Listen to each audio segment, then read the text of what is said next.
Hello, welcome to the introduction to the PRINCE2 Practitioner course. This module is just an introduction to the way we're going to do the various course modules on PRINCE2. We'll look at the examination, the material you've got and the suggested sequence in which you proceed with the examination modules. So the first topic will be the purpose of a PRINCE exam.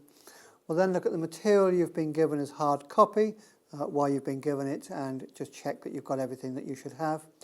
We'll look at the practitioner examination, and then we'll look at the approach we've taken and the suggested sequence in carrying out the various modules. So the purpose of the practitioner level examination is to confirm that you have achieved sufficient understanding of how to apply and tailor PRINCE in a scenario situation. When we look at the examination, you'll see that it's based on a scenario. That's a description of a relatively simple project within the limits of the examination. Now, with this examination, you will have to apply the PRINCE concepts into that scenario situation. It will not be sufficient to simply know what is in the PRINCE manual. The concepts need to be applied and tailored to particular project circumstances, and the examination will check if you can do that. So a simple knowledge of what is in the manual will not be sufficient for this examination, although it is sufficient for the foundation examination. In order to take the practitioner examination, you must have taken and passed the PRINCE2 foundation exam. You don't need to pass the foundation exam in order to take this course, but before you take the PRINCE2 practitioner examination, you must have passed the PRINCE2 foundation examination. That's a requirement of the examining body. And the material that you've been supplied with as hard copy, there's the two sample exam papers, FX02 and FX03, where you have a scenario booklet, a question booklet, a marking scheme and a set of answer sheets. They're in the same format as the examination that you will take later, but obviously in the actual examination they do not give you the marking scheme. But you do get a scenario book, a question book and a set of answer sheets. The answer sheets are very similar to the foundation. It's a multiple choice test and you end up filling in blobs on a sheet.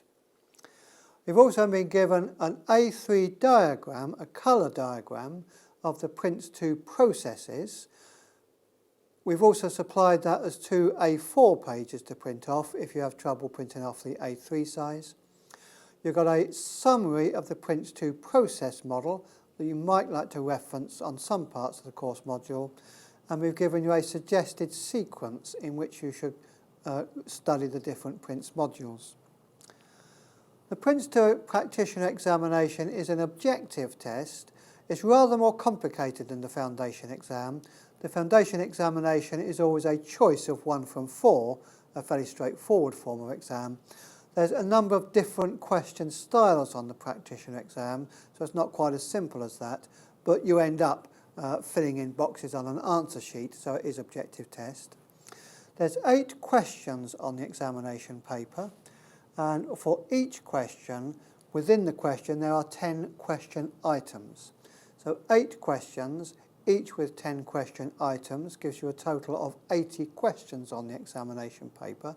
Each question carries a single mark, and to pass the examination, you need to get 44 answers correct, or more, out of the 80 that are there. So you need 55%. There's no reducing marks for wrong answers. It is 44 correct answers will get you a pass. The examination is 2.5 hours long. You can get some extra time allowed if you are taking the examination in a language which is not your first language, and if you have certain disabilities, you can ask for extra time. The examination is set externally, so if you think you are allowed any extra time or any consideration, you must draw this to attention of the examining body that you are booking your examination with. That is an issue for the examining body and not for CIANTI. It's an open book examination. You can use the PRINCE2 manual for this examination, but not any other reference material. You can write into the PRINCE2 manual some additional information to prompt you about certain issues, but you cannot insert any additional pages into the PRINCE manual. You can write on the empty space that's already there. You can't insert any additional pages. You can use post-it notes to highlight particular pages where there's tables or information that you feel you want to access quite quickly in the examination, but the post-it note can only have the topic and the page number on it. You can't put any additional information on the post-it note. That's the rules of the examining body. But you can use the Prince manual, but no other reference material. You can answer the 8 questions in any order. There's no particular sequencing of the questions. And within any particular question, the 10 question items can be answered in any order. This is looking at sample paper FX03 that you have as hard copy, so you might like to have that hard copy available when we look at the next few slides. You have a scenario booklet, clearly labelled the scenario booklet. The first page of that outlines in one side of A4, it describes a project in a project scenario. And the questions on the examination will be based in part on information contained in this scenario. So the first thing you'll do on taking the examination is to read through that scenario quite carefully and highlight any information relevant to PRINCE2, such as products being produced, people involved, budgets, timeframes, etc. So read that scenario quite carefully and highlight relevant information. On the following pages after the scenario, you may or may not have additional information for particular questions. So on this paper, following on from the scenario, we have some additional information for question 2, so there is no additional information for question 1. There is additional information for question 2. This is on the organisation theme, where the additional information gives you a thumbnail sketch of various organisations and people who may be involved in the project. Now, if additional information is provided, the question will always refer you to the additional information if you need to use it. It will say quite clearly in the question, using the additional information, answer the following question. So it directs you to the information. But this information should only be applied to the question for which it is given. So all of this information is to be used in answering question 2 on organisation. Do not carry this information to other questions. This information is only to be used in answering question 2. The project scenario applies to all questions, but the additional information is just for the question for which it is given. Then you have separately a question booklet, labelled FX03 in this one.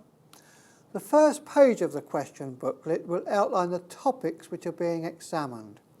In this case, starting up a project and initiating a project, grouped into one question, organisation theme, quality theme, plans theme, risk theme, change theme, progress theme.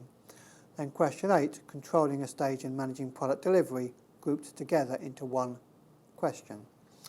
The possible question topics that can be examined are the 7 themes: business case, organisation, quality, plans, risk, change and progress.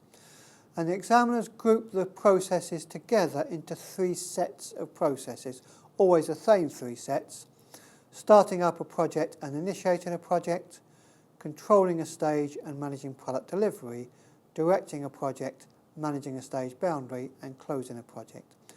So there's 10 possible topics, and on any examination paper you will get any 8 from those 10. So 2 topics will not be examined. You don't know which topics won't be examined until you open the examination paper, so you need to be prepared to answer questions on all 10 topics. The way we approach the course is to follow the PRINCE processes in the sequence in which they would typically be used on a project, starting up a project, going to directing a project, coming back to initiating a project, etc. Introducing the PRINCE themes and the various documents PRINCE uses, by and large at the first time that they will be used on the project. And by closing the project we will cover all the processes, the themes and the documents. That seems a logical way to develop the topic. Let's follow through a process. You don't strictly have to follow that sequence, but would strongly recommend you follow that sequence in the suggested sequence. It seems to us a logical way to develop the subject. Well, that ends the introduction to the PRINCE2 Practitioner course. You're now ready to start the first proper module on the course, and good luck with the course and the examination at the end of it.